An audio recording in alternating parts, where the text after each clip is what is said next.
SC వర్గీకరణ కోసము 1,00,000 డప్పుల కార్యక్రమం చేస్తామంటే మందకృష్ణ మాదిగకు పర్మిషన్ ఇవ్వవు. అతీత శక్తులు పనిచేస్తున్నాయి అంటావు. ఎంతమంది వచ్చిండ్రో లెక్క చెప్పని అంటావు. వాళ్ళ బాధను వ్యక్తపరచుకుంటాం, డప్పుల రూపంలో మా సాంస్కృతిక కార్యక్రమాలు చేసుకుంటాం.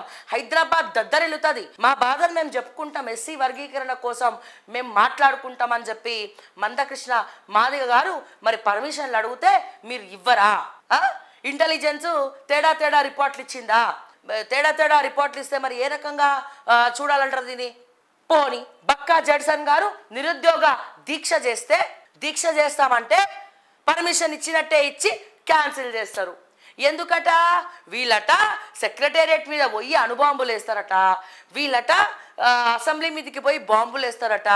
హైదరాబాదులో చాలా విపత్కర పరిస్థితులు ఉన్నాయట, చుట్టుపక్కల వాళ్ళకి న్యూసెన్స్ అవుతుందట. నేను అడుగుతున్నా, ఎవడయ్యా చుట్టుపక్కలోళ్ళు? నేను ఇంటెలిజెన్స్ అడుగుతున్నా. మాకు కనబడని చుట్టుపక్కలోళ్ళు మా ఇంటెలిజెన్స్ శివధర్ రెడ్డి గారికి ఎట్లా కనబడతారు? చుట్టుపక్కల పార్క్ ఉన్నది, మీకు తెలియదా? చుట్టుపక్కల కూరగాయల మార్కెట్, ఫ్రూట్ మార్కెట్ ఉన్నది, మీకు తెలియదా? మరి ఎవరికి నొస్తుంది, ఎవరికి ఇబ్బంది అవుతుంది? చుట్టుపక్కల ఎక్కడ ఇల్లు ఉన్నాయి? మరి అట్లాంటప్పుడు గవర్నమెంట్కి తెలియదా అని నేను అడుగుతున్నా. మరి అందరికి ఇబ్బంది అయిన దగ్గర ధర్నా చౌక్ ఎందుకు పెట్టిందని నన్ను అడుగుతా ఉన్నా. ఖాళీ స్థలంలో పెట్టండి, మారుమూల ప్రదేశాల్లో పెట్టండి, ఎవరు లేని దగ్గర ఇవ్వండి పర్మిషను. ధర్నా చౌక్ అక్కడ ఎందుకు పెట్టింది? మరి ఎత్తిపడేయండి ధర్నా చౌకు ఎత్తిపడేయండి. విధ్వంస శక్తులు పనిచేస్తున్నాయి అని అనుకున్నప్పుడు ఏం చేయాలి?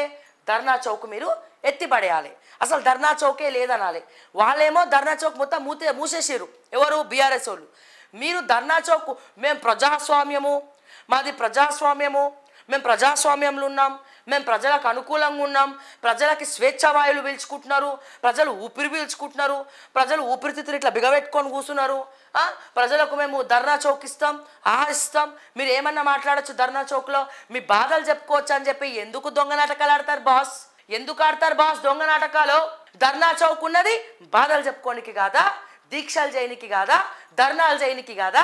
మరి నువ్వు ప్రజాస్వామ్యం అని చెప్పి చేతులకి సంఖ్యలు వేయడమే ప్రజాస్వామ్యమా? వాళ్ళ బాధలు చెప్పుకుంటారు, వాళ్ళ దీక్షలు చేసుకుంటారు, వాళ్ళు ధర్నాలు చేసుకుంటారు అంటే నువ్వు పర్మిషన్ ఎందుకు ఇస్తలేవు? అంటే మీ పోలీసు చక్కగా పనిచేస్తలేరా? వాళ్ళు అణుబాంబులు వేస్తుంటే మీరు చేతులు కట్టుకొని కూర్చుంటారా? ఏంది మీ ఉద్దేశం ఏంది? ఇంటెలిజెన్స్ ఉద్దేశం ఏంది?